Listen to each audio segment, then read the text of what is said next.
Štai čia prieš 4 metus Santariškėse statytuose privačiuose namuose gyvena iniciatyvos dalyviai. 2 gatvės, 9 šeimos. Iš viso 18 suaugusiųjų ir 17 vaikų bei paauglių. Prie kiekvieno namo Ekoservis pastatė po 4 konteinerius skirtingoms šiukšlių rūšims. Stiklui, plastikui, popieriui ir buitinėms atliekoms. Čia gyvena, sakykime, medikai, turi 2 vaikučius, toliau yra bankininkas, toliau ministerijos žmogus, aludaris, finansų, analitikas, toliau vėl bankininkas, verslininkas, architektas. Žmonės iš tiesų, kurie dalyvauja aktyviai visuomeniniame gyvenime ir iš tiesų žmonės labai džiugiai sutiko tą žinią ir labai mielai įsitraukė visą idėją. Kas savaitę antradieniais čia atvažiuoja Ekoservis mašinos.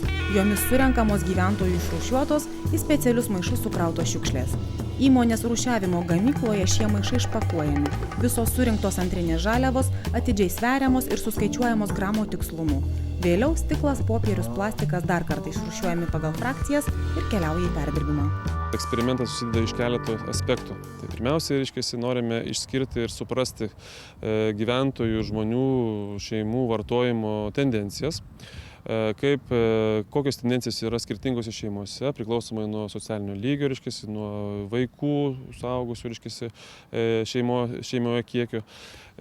Ir žinant, susikaupiančių atliekų ir antrinių žaliavų kiekius, mes galėsime parinkti labai tiksliai taros dydį, aptarnavimo dažnumą, žmonių poreikius, išsiaiškinti vartojimo subtilumus ir visus kitus dalykus ir atitinkamai pasiūlyti iš tiesų priimtiną ir visuomenį malonį ir gerą tą paslaugą. Ekovizijos ir Ekoservis iniciatyvos metu surinktą plastiką krauname savo studijoje. Tad po pusmečio visi pamatysime, kiek plastikinių šiukšlių būtų patekę į sąvartyną.